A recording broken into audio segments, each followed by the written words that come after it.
Kryeministri Kristian Mickoski ka shpjeguar vendimin për heqjen e TVSH-s për derivatet e naftës, ndërkohë çmimi i naftës sot është rritur për 3 denare gjysmë. Psikologja Fatime Ziberi ka thënë se shumë histori të dhunës kanë mbetur të heshtura për vite me radhë për shkak të frikës, turpit dhe presionit shoqëror.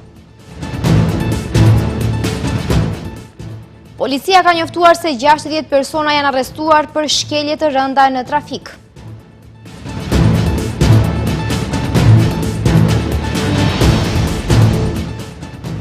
Kontrollet kanë treguar se 37% e policëve kanë marrë pushim mjekësor pa qenë të sëmurë.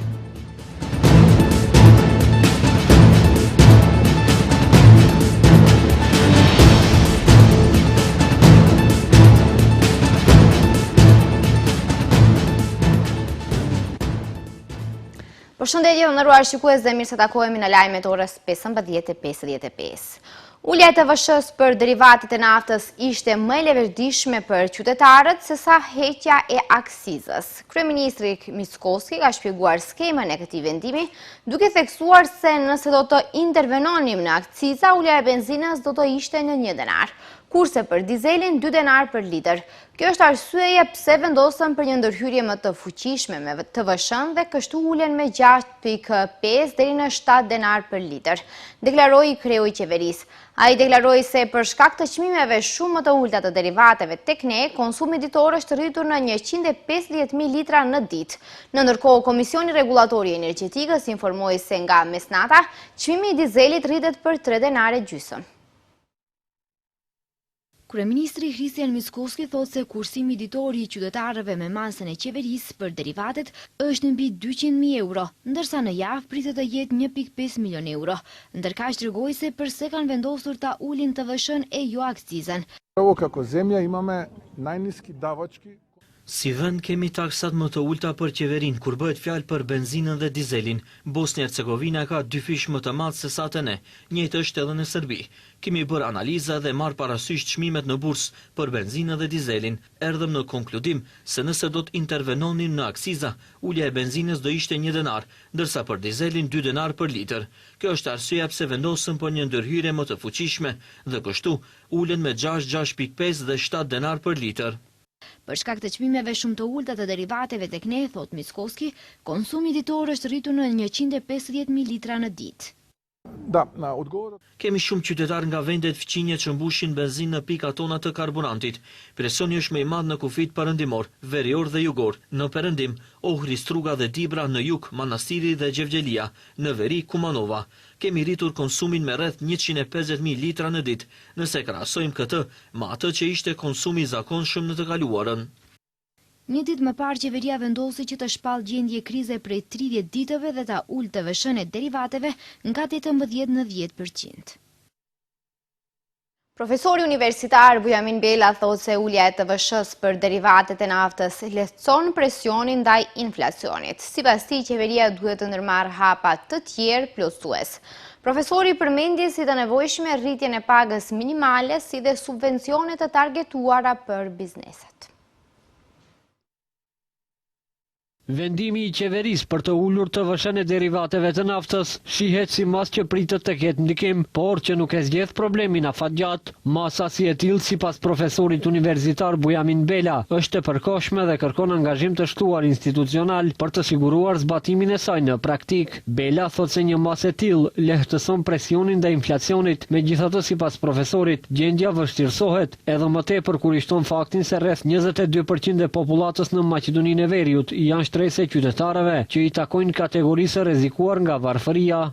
Mendoj se duhet, domethënë, të jenë në vazhdimsi në përcjellje të situatës dhe kjo ulje e TVSH-s mos jetë vetëm në letër, por të implementohet në praktik përmes kontrollave, mekanizmave të kontrollit shtetëror, inspektorateve, që kjo ulje e TVSH-s mos shkon në dobi të bizneseve në rritje të fitimit, por të reflekton drejt për drejtë në çmimet e produkteve bazë, sepse kemi një populatë e cila është e cënueshme, çdo lëvizje e çmimit me të vërtet është domethënë që e ndjen qytetarin në xhepin e tij.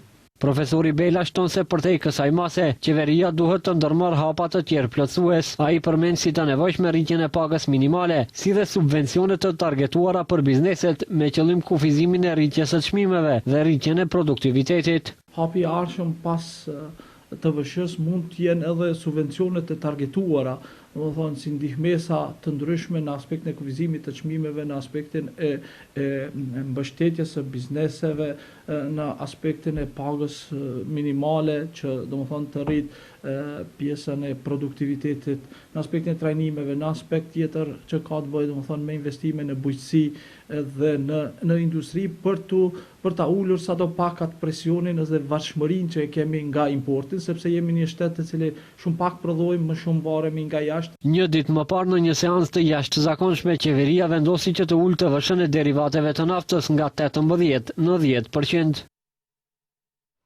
Kryeministri Kristian Mickoski ka deklaruar se rikonstruimi i qeverisë pritet të ndodhë në muajt maj ose në qershor. Kreu i qeverisë u pyet për ndryshime të mundshme duke pasur parasysh lëkundjet që janë shkaktuar në mesin e disa prej eksponentëve të koalicionit Vlen.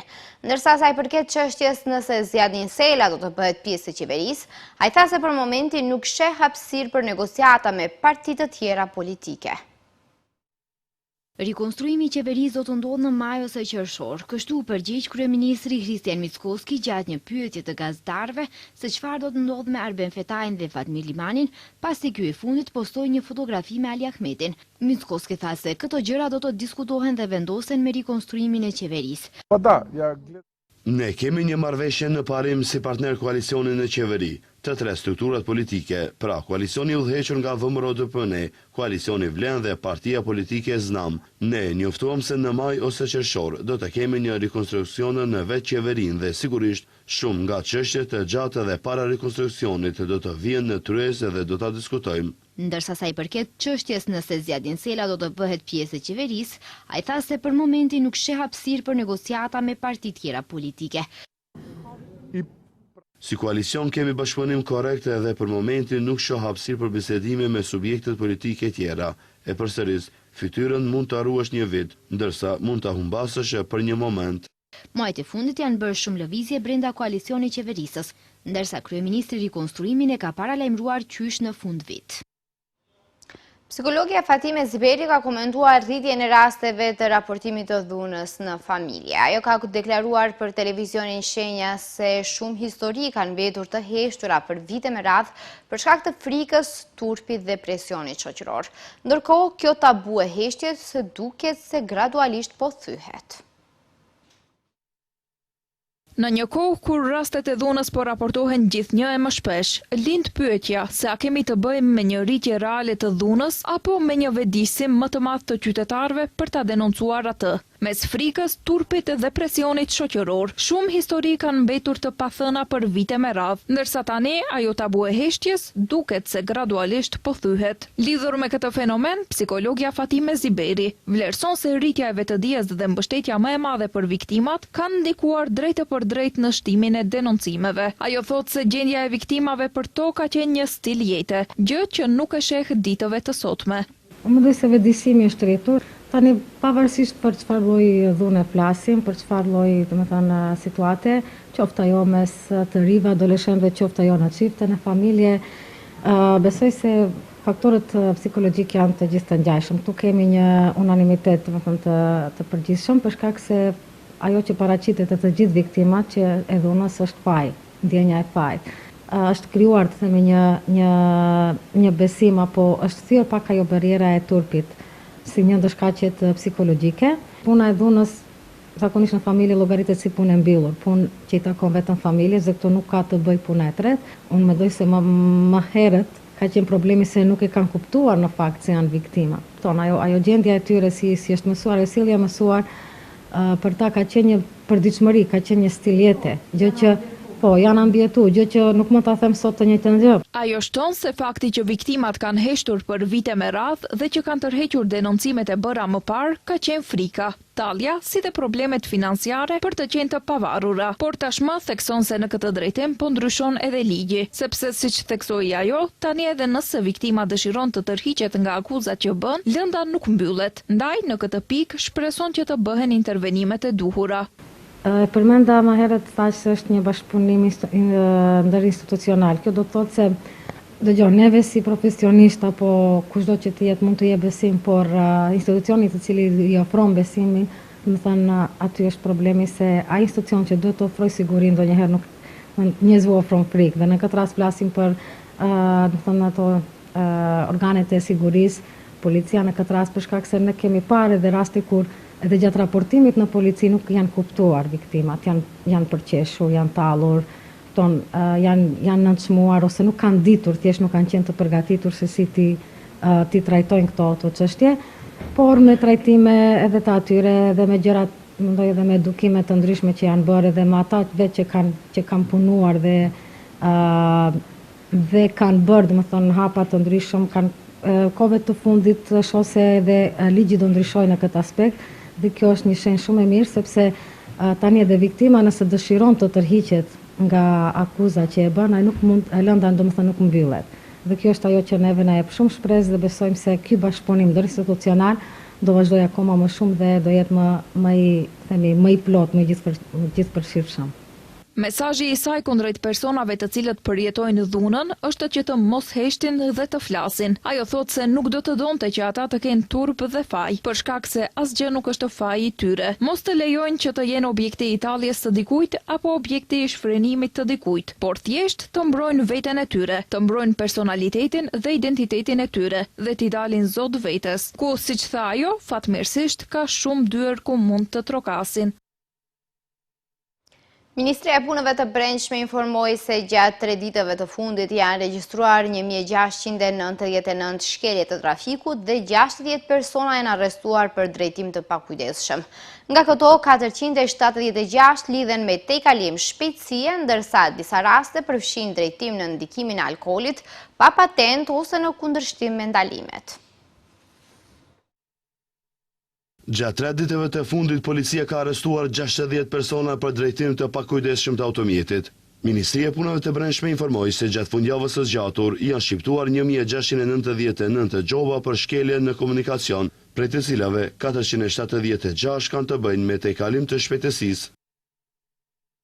Janë privuar nga liria për drejtim të pakujdesshëm të automjetit 60 persona, prej të cilëve 11 për drejtim në ndikim të alkoolit, 17 për drejtim pa patent shoferi, 6 për shkak të ndalimit të mëparshëm për drejtim të automjetit dhe 1 për drejtim në drejtim të ndaluar. Ministria e Punëve të Brendshme informoi se në të njëjtën periudhë janë konfiskuar 20 automjete sipas nenit 300B të Kodit Penal. Gjatë fundjavës së kaluar janë evidentuar 198 shkelje për parkim të parregullt, si dhe 35 sanksione për drejtim në ndikimin e alkoolit. Ndërkaq, në përputhje me dispozitat e ligjit për sigurinë në trafikun në rrugor, janë sanksionuar 10 drejtues motocikletash për mosmbajtje të helmetës mbrojtëse, si dhe 10 këmbësor. Gjithashtu, janë sanksionuar 193 pjesëmarrës në trafik që nuk kanë përdorur rripën e sigurimit. Sipas ligjit për automjetet, 29 automjete janë larguar nga trafiku për shkak se ishin të paregjistruara, ndërsa 12 për shkak të defekteve teknike. Janë sanksionuar edhe 9 drejtues për mosrespektim të kushteve të përcaktuara lidhur me erësimin e xhamave të automjeteve. Ministria e Punëve të Brendshme u bën thirrje të gjithë pjesëmarrësve në trafik të respektojnë rregullat dhe dispozitat e trafikut dhe së bashku të kontribuojnë për rrugë më të sigurta. Kontrollet që ka bërë Fondi Shëndetësor në pushimet mjekësore që kanë marrë pjesëtarët e Ministrisë së Punëve të Brendshme në gjysmën e dytë të vitit 2025, tregojnë se 37% e tyre kanë shfrytzuar pushim mjekësor pa qenë të sëmur. Drejtori i fondit Sasho Klekovski tha se për të gjitha parregullsitë e konstatuara janë në zhvillim procedura për vendosjen e gjobave në një shumë totale prej 1.2 milion denarësh.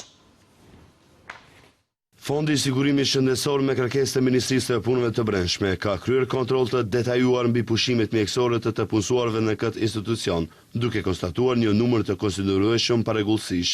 Drejtori i fondit, Sasho Klekovski, njoftoi se kontrolli është realizuar në gjysmën e dytë të vitit 2025 dhe ka përfshirë 80 persona të siguruar, me gjithsej 514 raste pushimesh mjekësore. Nga këto, ai tha se 258 raste kanë zgjatur deri në 7 ditë, 171 deri në 15 ditë, ndërsa 83 raste kanë qenë me kohë zgjate prej 30 ditësh ose më shumë. Gjatë kontrollit janë konstatuar përregullësi te 29 nga 80 personat e kontrolluar, që përbën rreth 37% të rasteve të përfshira. Këta 29 persona kanë shfrytzuar gjithsej 236 pushime mjekësore, prej të cilave 100 janë vlerësuar si të lëshuara në mënyrë të parregullt, ndërsa 136 kanë qenë të rregullta. Kjo do të thotë se parregullësia janë konstatuar në 100 nga gjithsej 514 pushime mjekësore, përkatësisht rreth 19.5% e numrit të përgjithshëm të pushimeve të kontrolluara. Për të gjitha parregullësitë e konstatuara, Klekovski tha se janë në zhvillim procedura për vendosjen e gjobave në një shumë totale prej 1.2 milion denarësh. Ky aktivitet i fondit është pjesë e kontrolleve të shtuara mbi pushimet mjekësore në sektorin publik, ku vitet e fundit janë regjistruar dyshime të konsiderueshme për abuzime me sistemin e paaftësisë së përkohshme për punë.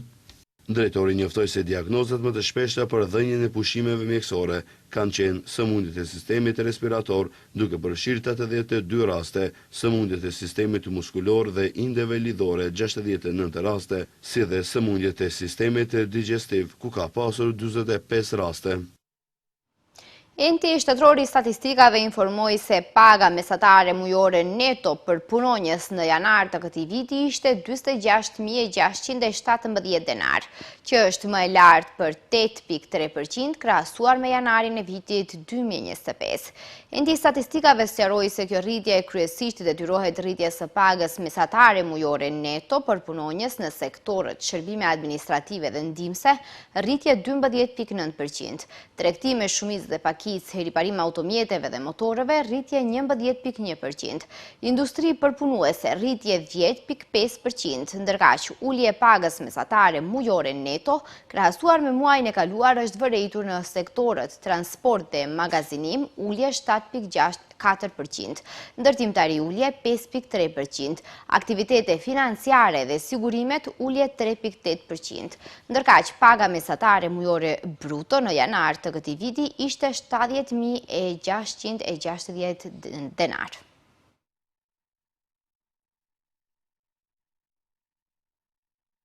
Moti nesër parashikohet të jetë ndryshueshëm me vranësira, por edhe me periudha me diell. Maria Fletkovska Atanasova, meteorologe, deklaroi se temperatura maksimale do të jetë në interval prej 8 deri në 16 gradë Celsius. Nga Drejtoria për Punë Hidrometeorologjike, Maria Fletkovska Atanasova, meteorologe kujdestarie, ka njoftuar se moti nesër do të jetë ndryshueshëm me vranësira dhe me periudha me diell. Sipas saj, në rajonet malore kryesisht do të ketë kushte për rreshje të përkohshme të shiut dhe se do të ketë erë mesatare në vend me erë të fortë nga drejtimi verior. Atanasova gjithashtu shtoi se temperatura maksimale do të jetë në intervalin prej 8 deri në 16 gradë Celsius. Edhe në Shkup, moti nesër do të jetë ndryshueshëm me vranësira, me periudha me diell dhe erë mesatare nga drejtimi verior. Temperatura maksimale do të arrijë deri në 13 gradë Celsius. Të mërkurën dhe të enjten do të mbizotërojë mot stabil dhe i thatë. Do të fryej erë mesatare e fortë nga drejtimi verior nga mbrëmja e së enjtes deri në fund të vikendit. Atanasova theksoi se në ndikimin e aktivitetit ciklonik do të vijojë periudhe motit jo stabil, me rreshje lokale të shiut, të cilat siç tha ajo në disa vende do të jenë më të dendura, ndërsa do të ketë edhe paraqitje të bubullimave të rralla. Në male dhe në vende më të larta, të rreshurat e shiut do të kalojnë në të rreshura bore, kurse të enjten dhe të premten paradite pritet të fryjë erë fort kryesisht nga drejtimi jugor.